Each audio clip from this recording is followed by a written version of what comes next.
Assalamualaikum warahmatullahi wabarakatuh. Berikut ini paparan tentang Merdeka Belajar yang disampaikan oleh Mendikbud RI Nadiem Makarim. Sebelumnya dukung channel saya. Bagaimana caranya? Ya, tekan subscribe, tekan tanda lonceng, like, share ke teman dekat Anda. Semoga bermanfaat. Perhatikan, cermati tayangan berikut ini. Banyak yang mengatakan perlu perbaikan dengan berbagai macam ukuran. Nadiem dinilai punya konsep yang bagus yang beri harapan bagi kemajuan pendidikan di Indonesia. Salah satu ukurannya begini, Mas. Kita kemarin waktu 100 hari kabinet melakukan survei dan Menteri Nadiem termasuk satu dari 5 menteri yang dianggap berkinerja dan memiliki konsep yang sangat bagus. Nah, hari ini kita ingin mengetahui seperti apa sebetulnya wajah pendidikan Indonesia saat ini dan di masa mendatang dalam konteks konsep-konsep yang disampaikan oleh Mas Nadiem, misalnya Merdeka Belajar. Masyarakat ingin mengetahui seperti apa kira-kira pendidikan Indonesia, kira-kira seperti apa reformasi pendidikan ya hari ini dan di masa mendatang. Silakan. Terima kasih Pak sudah mengundang saya di acara webinar ini.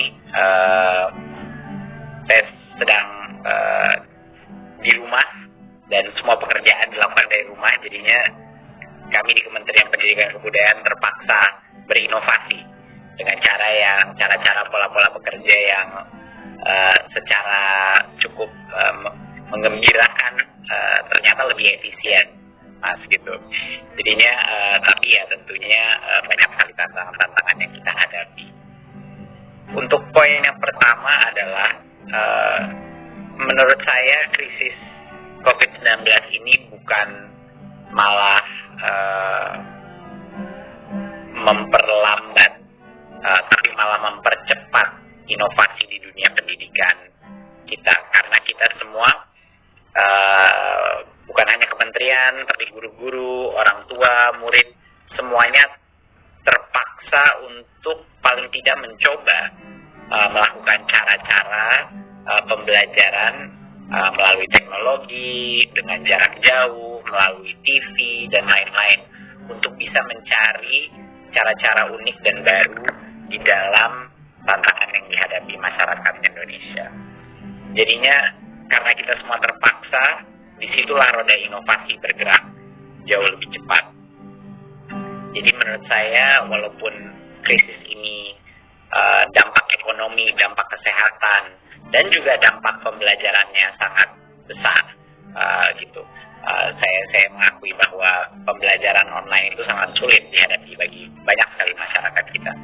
Tetapi salah satu hal yang positif adalah ini memberikan animo kita untuk keluar dari krisis ini dengan pemikiran yang lebih terbuka, dengan jutaan guru, orang tua, dan murid mencoba-coba aplikasi-aplikasi baru, mencoba metode-metode baru, dan juga timbullah bukan hanya dari sisi inovasinya, tapi juga timbul empati baru, empati antara guru dan orang tua misalnya, bahwa guru itu untuk pertama kalinya menyadari betapa pentingnya peran orang tua untuk mensukseskan pendidikan anak, dan orang tua sadar betapa sulitnya tugas guru dalam mengajar anak dia. Dan berarti empati ini mulai terjalin dan bertumbuh. Jadinya harapan saya adalah kita keluar dari krisis ini menjadi lebih kuat lagi, otot solidaritas kita menjadi jauh lebih kuat, dan kita akan keluar dari krisis ini dengan pemikiran yang lebih terbuka dalam mencoba hal-hal baru. Jadi menurut saya krisis ini suatu kesempatan kita belajar dari COVID dengan semua tantangannya, karena tidak ada yang namanya pembelajaran kalau tidak keluar dari zona nyaman. Itu memang hukum alamnya. Kita hanya belajar sebagai manusia kalau kita keluar dari zona nyaman. Mau pembelajaran di sekolah atau pembelajaran di hidup sama saja. Dari sinilah kita akan menarik hikmah.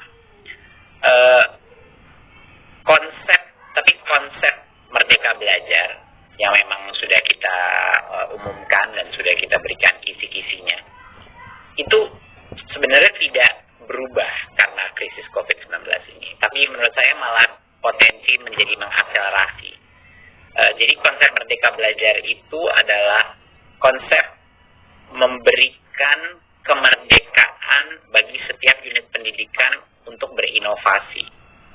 Jadi setiap kali kita selalu mendengar mengenai kualitas pendidikan yang kurang baik di Indonesia, baik itu dengan angka-angka PISA skor kita, itu sebenarnya kita membuat suatu sistem yang tidak memberikan ruang untuk inovasi.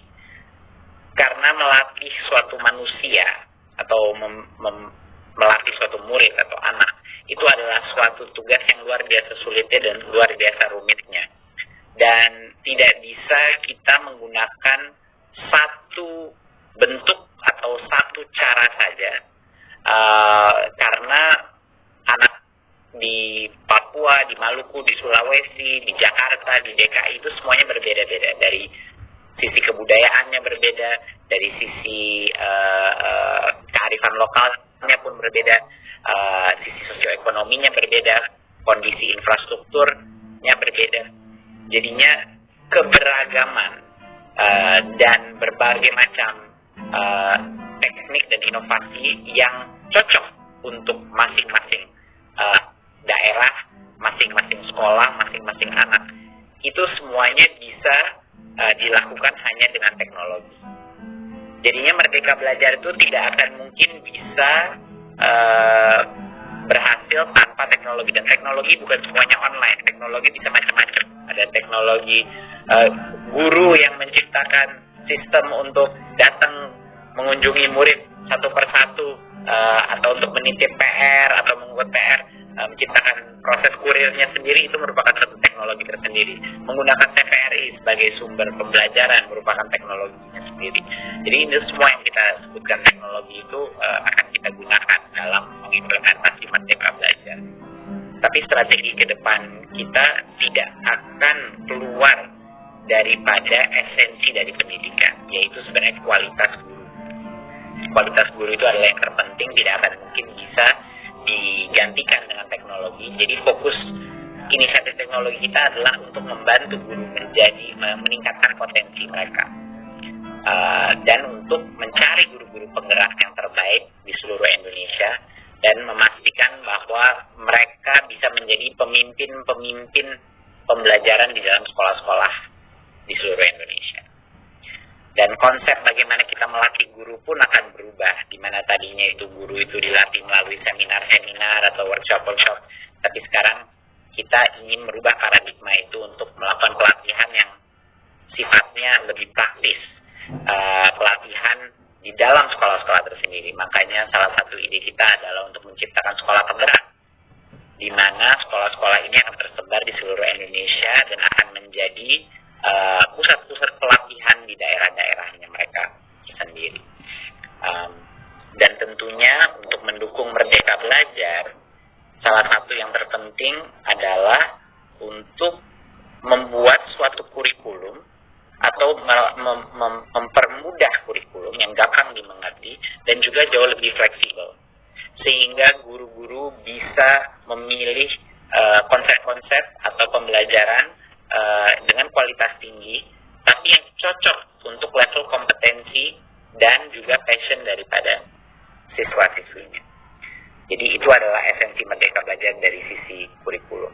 Tentunya ada berbagai macam hal lain yang akan terus kita tingkatkan, tapi kira-kira esensi daripada Merdeka Belajar adalah untuk memberikan potensi terbesar untuk para guru-guru sekolah dan murid kita untuk berinovasi dan meningkatkan kualitas pembelajaran secara mandiri, bukan hanya mengikuti proses birokrasi pendidikan, tapi benar-benar inovasi pendidikan.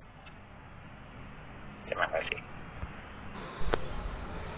Terima kasih telah mengikuti uraian konsep Merdeka Belajar. Semoga dapat mengaplikasikan dalam pembelajaran. Semoga bermanfaat. Wassalamualaikum warahmatullahi wabarakatuh.